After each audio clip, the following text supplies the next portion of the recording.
라디오 힐링 요가 시간입니다.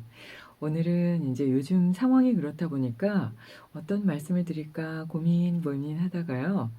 이제 감기에 대해서도 면역력에 대해서도 그리고 노폐물 내보내는 방법에 대해서도 쭉 말씀을 드렸잖아요. 그 동영상이 많은 사이트에 다 올려놨으니까 필요하시면 들으시고요. 이제 심리적인 부분으로 조금 우리 스스로를 좀 잘 조절해야 될 것 같아서요. 번아웃 증후군과 동반되는 무기력증, 그 무기력증을 해소하는 방법에 대해서 좀 준비했습니다. 번아웃 증후군은요, 어떤 일에 지나치게 집중하거나 매달려 있다가 어느 순간 완전히 불타버린 연료처럼 갑자기 피로감을 느끼고 무기력증을 겪는 것이라고 말합니다. 그거 나도 그런데 이런 분들 꽤 계시죠. 이거 안 겪으면 거의 뭐 현대인이 아니다 할 정도로 누구나 다 그냥 숨 쉬듯이 그냥 '아 또 왔구나.' 이렇게 겪게 되는 것 같은데요. 이건 미국의 정신분석 의사 프레덴버그가 자신이 치료하던 한 간호사에게서 이 증후군의 최초 사례를 찾아냈다고 합니다. 그리고 이후에 인제 심리학 요고가 됐다고 하는데요. 우리나라 직장인의 경우는 70에서 80% 정도가 이 번아웃 증후군을 겪고 있다고 하고요. 직장인뿐이 아니라 각자의 역할을 맡고 있는 사람들, 그러니까 뭐 주부라든지 학생들도 모두 다 이 번아웃 증후군을 겪고 있다라고 얘기합니다. 그래서 한 TV 프로에서 나왔었죠. 번아웃 증후군에 시달리는 사람들을 이렇게 쭉 조사를 했는데요. 20대 초반의 대학생 21명 중 16명이 번아웃이 됐고요. 아니면은 번아웃 위험군에 속했습니다. 조금 놀라운 사실은 초등학생들도 이 번아웃 증후군 환자와 다름없는 그런 스트레스 수치를 나타냈다고 하는데요. 23명 중 3명이나 심각한 증상을 나타냈고요. 14명은요.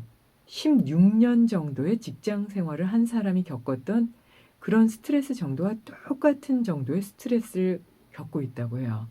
그 학원 막 돌고 옆에서 막 스트레스 주잖아요. 그리고 항상 스마트폰에 같이 노출되어 있죠. 그래서 어린아이들이 스마트폰을 보면서 지나치게 필요하지 않은 그런 정보까지도 흡수하는 게 아닌가 하는 우려감은 계속 이어지고 있는데요.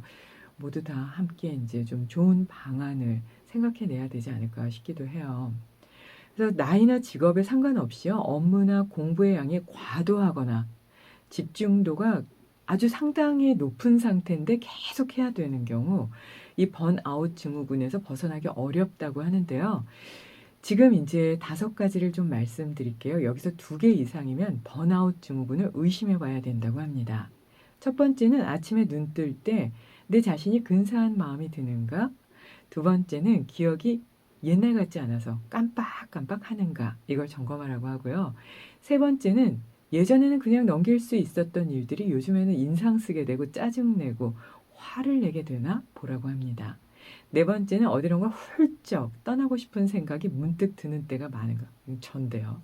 다섯 번째는 이전에 즐거웠던 일이 무미건조하고 삶의 행복이 잘 느껴지지 않는가? 이렇게 잘 살피라고 하거든요. 그러니까 2개 이상이면 좀 쉬고 안정적으로 좀 고요하게 집중하면서 필요 없는 것들을 정리해야만 된다고 봅니다. 왜냐하면 이 무기력증이 번아웃 증후군과 함께 이어지는데요. 번아웃 되고 나면 무기력증이 오게 되잖아요. 근데 그 무기력감은 삶에 대한 회의감을 느끼게 하고요. 피로감도 느끼게 하고 의욕이 저하되기 때문에 이게 우울증 초기 증상과 연결될 수도 있다고 합니다. 그러면서 인제 순환이 잘 안 되고 호르몬 순환에도 문제가 되면서 영양 보충이 잘 안 될 경우에는 조금 심각한 건강 상태로 들어갈 수 있다고 봐서요. 좋은 영양 보충과 함께 적당한 운동을 하는 것. 이거 말은 쉬운데 참 막상 실천하려면 어렵죠. 그래서 좋은 자료들이 요즘에 많이 나와 있으니까요. 나에게 맞는 것을 잘 선택해서 하시는 게 중요할 것 같고요. 그 무엇보다 중요한 게 '부정적인 생각들을 버려야 된다.'라고 봅니다. 그래서 스와미 라마께서도 말씀하셨죠. 이거를 부정적인 생각을 내가 의도적으로 훈련시키면 잘 지울 수 있다고요. 그래서 쇠사슬을 끊을 힘 따위가 없었던 코끼리에게 생겼던 우화다라고 이렇게 전해지는 얘기가 있는데요. 야생에서 어릴 때 잡혀온 코끼리가 있었는데요. 이제 코끼리가 잡혀온 후에는 사람들에게 훈련을 받으면서 그냥 주는 밥만 먹다 보니까 야생으로 돌아가려는 의지도 없고 또 제안을 했는데도 불구하고 야생 앞에서 다시 되돌아왔다는 거예요. 거기서 인제 열심히 먹이를 구하는 게 귀찮았던 거죠. 그래서 다시금 그 야생으로 돌아가게 하는데 많은 시간이 걸렸고 결국은 그렇게 훈련시켜서 야생으로 돌아간 다음에는 진흙 목욕도 좀 즐기고 풀도 좀 배불리 자기가 원하는 만큼 뜯어 먹으면서 여유롭게 살 수 있는 그런 순간을 맞이하게 됐다고 하는데요. 우리에게도 스스로를 막 몰아가면서 '여기서 떠날 수 없을 것 같아. 떠나면 큰일 날 것 같아.'라고 생각하지만 실질적으로 그 편안하게 느끼는 그 게으름이 나를 좀 발목을 잡게 하는 그런 코끼리와 같은 서커스단에 들어가 있던 코끼리와 같은 그런 상황이 아닌가 한번 살펴볼 필요가 있을 것 같아요. 그리고 그 상황에서 나왔을 때 얼마나 자유롭게 살아갈 수 있을지에 대해서 한번 정리해 본다면 지금보다 조금 더 활기차고 피로하지 않게 그렇게 스스로의 삶을 조절할 수 있지 않을까 싶습니다. 무기력증을 없애는 방법에 대해서 명상음악과 함께 정리해 봤습니다.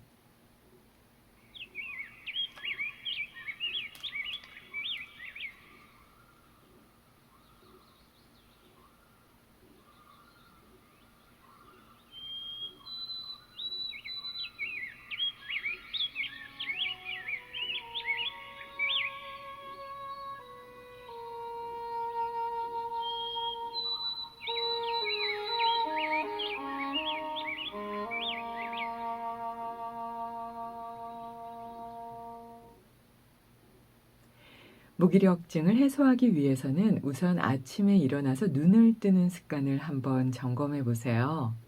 아침에 일어나자마자 찡그리고 있는지 혹은 밝은 태양과 함께 밝은 미소로 하루를 시작하는지 살펴보세요.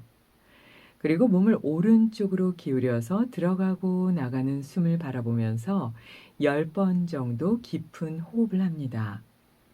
머리에서 발끝까지 편안하게 이완하고 오늘 하루도 기분 좋게 삶의 숙제를 잘 해결하겠다. 그리고 나에게는 그런 힘이 있다. 라고 믿고 그리고 삶에서 실천하는 겁니다. 무엇보다 하기 싫어도 해야 할 일들은 해야 하고요. 무시하고 싶어도 할 수 없는 일들은 할 수 없다는 삶의 이치를 이해하고 어떤 일도 당당하게 그리고 최선을 다해서 하는 겁니다. 그리고 집 밖을 나올 때는 높지 않은 신발, 그리고 조이지 않는 옷, 그리고 식사를 하실 때는 인스턴트 음식보다는 계절의 자연식을 선택해 보세요. 스마트폰은 한켠으로 좀 밀어 놓고요. 되도록 걷고 뛰면서 하루를 활기차게 시작해 보세요. 그리고도 긴장이 풀리지 않는다면 자리에 편안하게 앉아서 숨을 마셨다가 내쉬면서 얼굴 전체를 앞으로 우 하고 얼굴 근육을 모아주고요. 그리고 아 하고 눈을 크게 뜨고 입을 크게 벌려서 얼굴의 긴장을 풀어줍니다. 얼굴에는 오장육부와 온몸이 그려져 있다고 보지요. 얼굴의 긴장을 푸는 것만으로도 몸과 마음의 긴장을 푸는 데 도움이 될 수 있으니까요. 우 하고 앞으로 한 5초 정도 얼굴 근육을 당기시고요. 아 하고 얼굴 근육 전체를 쭉 늘려서 긴장을 풀어줍니다. 그리고 자리에 편안하게 앉아서 들어가고 나가는 숨의 흐름과 함께 평온한 명상의 시간을 가져보세요.